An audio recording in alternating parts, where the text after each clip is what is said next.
CSR मधनं पण मी सांगितलंय काही आपण उद्यानं डेव्हलप करू। आपल्याला ग्लोबल वॉर्मिंगचं संकट आहे बघा। आता 2 एप्रिलला कधी कुठं पाऊस पडलेला ऐकला होता का? आज काय अवस्था आहे? काही ठिकाणी पाऊस पडतोय, अशी अवस्था आहे आणि त्याच्यामुळे आपल्याला काळजी घेतली पाहिजे।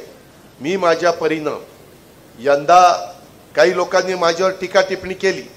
आपण लाडकी बहिणा योजना चालू ठेवलेली आहे, त्यामध्ये सध्या आपण 1,500 रुपये देतो, परंतु ज्यावेळेस आपली परिस्थिती काळानुरूप सुधारेल त्यावेळेस पुढच्याही गोष्टी आपण त्या ठिकाणी करू। मी 31 तारखेच्या आत पीक कर्ज भरा सांगितलं, त्याच्यावर काहींनी टीका केली। जाहीरनाम्यामध्ये जरूर सांगितलेलं होतं, पण मी माझ्या एकाही भाषणात सांगितलं नव्हतं। भाषणं माझी काढून बघा, कारण मी त्याचा उल्लेख केला। सगळी सोंग करता येतात, पैशाचं सोंग करता येत नाही। विरोधक म्हणतात मग तुम्हाला घोषणा करताना आठवलं जाय का की काय करायचं काय नाही, अशी टीका होणार।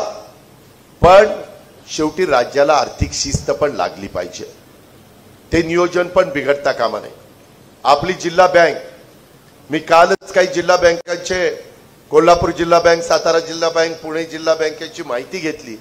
एवढ्या मजबूत बँका आहे। माझी बारामती सहकारी बँक 0% एनपीए नाही, रेग्युलर एनपीए।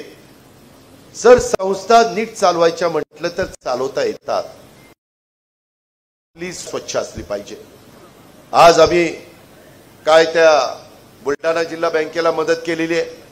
आपल्याला काही जण मला म्हणाले की दादा आम्हाला चांगले अधिकारी त्या ठिकाणी द्या, इथं काही अधिकारी बदलावे लागणार आहेत, काही निगरगट्ट झालेले आहेत, काही त्यांना सोयीसुतक पडलेलं नाही। त्यांना असं वाटत असेल का अजित पवार पालकमंत्री म्हणून आज आला, आजचा दिवस जेवढं काही त्याचं बोलणं ऐकून घ्यायचं तेवढं घेऊ, परत उद्यापासून आपणच आपले। पण त्यांना मी हे सांगणार आहे, पण पुढच्या ट्रिपला आल्यावर मग तुमच्याकडे बघतोच कसं काय।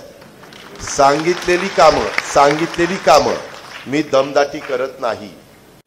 त्यांनी जनतेचं काम करण्याचं, प्रशासनाचं काम करण्याचं स्वीकारलेलं आहे, त्याकरता त्यांना पगार मिळतो, त्यांना वाढ मिळते, त्याकरता 7वं वेतन मिळते, पुढे 8वंही वेतन मिळेल, मत नाही। पण त्यांनी पण त्यांची जबाबदारी पार पाडली पाहिजे।